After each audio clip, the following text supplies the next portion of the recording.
Hi everyone! It's hunting season again, so that means I have fresh venison and bear meat to work with. And over the years, I've developed what I think is the best way to prepare wild game meat. For me, that's canning the meat. And I've never used any kind of special equipment. I don't own a pressure canner. And I've done this for over 10 years now successfully every single time.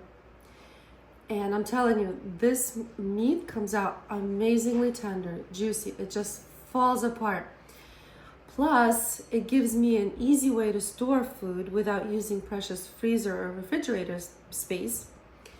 And it gives me unlimited opportunities to create quick, nutritious meals on the go for my family. So if you've always wanted to try canning meat but have been intimidated by the process, then stick with me and I'll show you all my best tips and tricks to how to make this easy and successful with just basic equipment that you already have in your kitchen.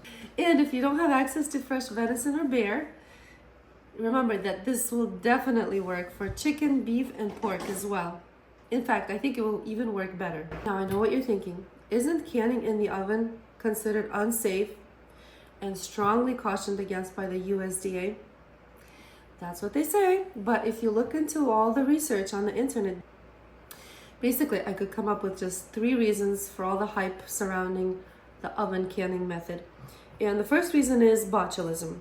Now, botulism is a bacteria that sometimes lives in improperly canned goods. However, if you look into it more carefully and you read the studies done by several different universities, the botulism toxin itself dies at 212 degrees, which is the temperature at which water boils. Now we're going to be canning. We will turn the oven up to 350 degrees until the water boils, and then we will lower it to 250 and cook it for 3 hours after that. So at those temperatures, there's no possible way that the botulism toxin can possibly survive. And then the other concern is botulism spores, which are a little bit more resistant. But if you look at all the research again, they all agree that the botulism spores die at either 240 or 250 degrees. And again, when we cook it to 350 and then lower the temperature to 250 for several hours, nothing is going to survive in there. Trust me. The second reason I found is people say, well, the oven uses dry heat that produces uneven heating. There's a possibility that the meat in the center will not reach the high temperatures from the meat on the outside. Again, there's no possible way that the meat will not be heated through all the way everywhere after we're done. And the last reason people bring up is, well, there's not enough research or guidelines to do it safely, which to me just sounds like a euphemism for don't do it, but we don't know why, just don't do it. So I'll give you all my tips and tricks to make sure there are no issues when you can in the oven. Okay, stick with me. No. So here are all the ingredients that you're going to need. We have fresh venison here. My husband just brought home a couple days ago. And then we will need black pepper. Some people like to use the actual peppercorns.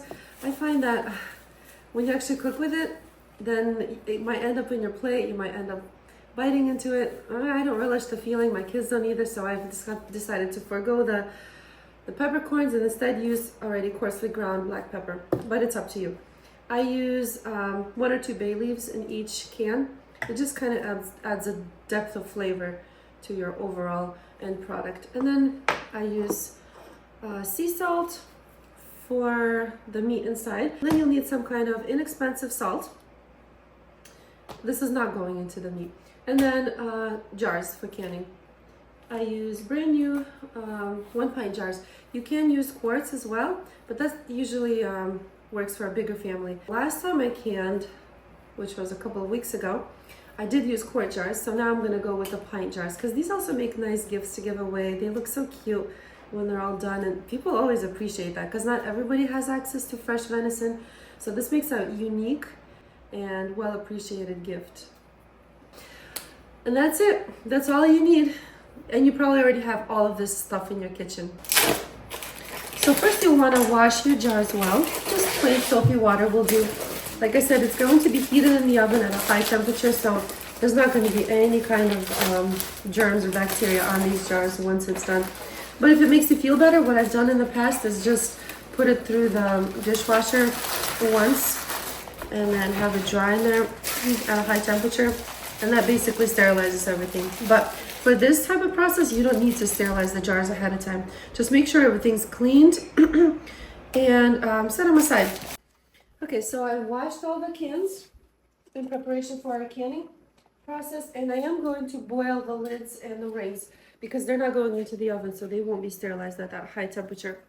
Okay, so the first thing we're going to do is we need to cover the cookie sheet with a layer of inexpensive salt. Not the kind that you use for cooking with, but the one that you don't mind just throwing out afterwards. And the reason why we do this is because it creates like a level of insulation between the glass jars and the metal pan. This will prevent them from overheating too quickly, and also it will kind of catch any drips that may come up over the side of the can as the meat is cooking. Now remember that you can definitely do this with any kind of meat or fish that you buy at the grocery store.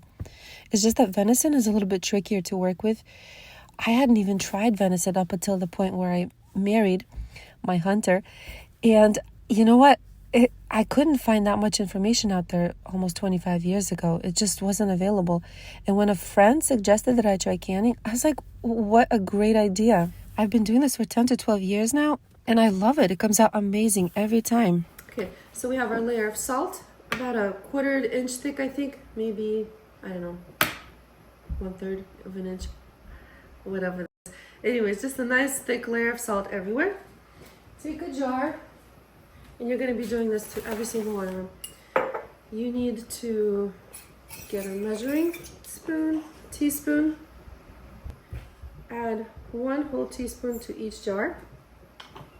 Then just take I guess a pinch or 2 of the black pepper, whatever you like, and 1 bay leaf. Let's see.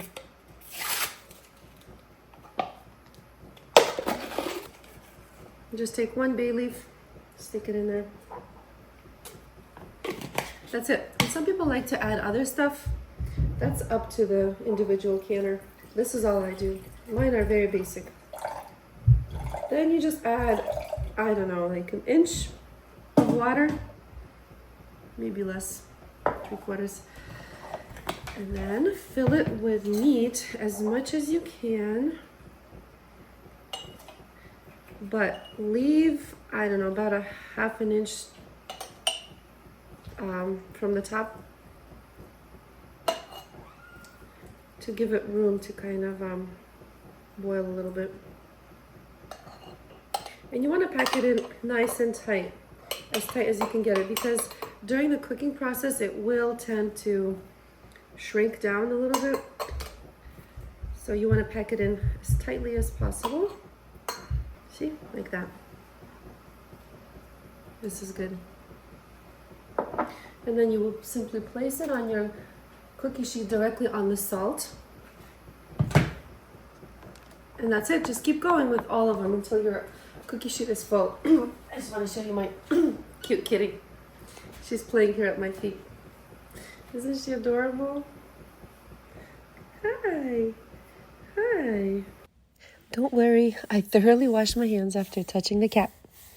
Now, once your meat is fully cooked, here are some ideas for what you can do with it. Use it in tacos, casseroles, spaghetti sauce, chili soups, hearty stews, meat pies, and hot panini sandwiches. Now, having this on hand is so convenient. It seriously cuts down on meal prep time, especially for those extra busy days on the go. And you can just quickly put together a nutritious meal for your family, even if you're busy. Okay, that's it. All the jars are filled. I still have a little bit left, so I'll continue to work with this a little bit later on. Next step is to cover the tops with tin foil rather loosely. You don't want to cover them with the lids that came with the jars. For now, we're just going to cover them up like this and place them directly on the salt. Now you want to put this into your cold oven. This point is very important. And you can put them on 2 separate levels at the same time. They will all be cooked through. Carefully. Make sure each jar is sitting right on top of the salt and not touching any jars next to it. Just like that.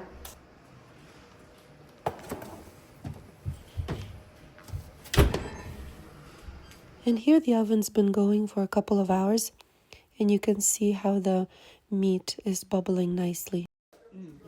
All right, 4 hours later, everything is done. And at this point in time, I had to turn down the volume completely because my entire family had arrived and you could hear everyone in the background. My married kids and my grandkids were all there.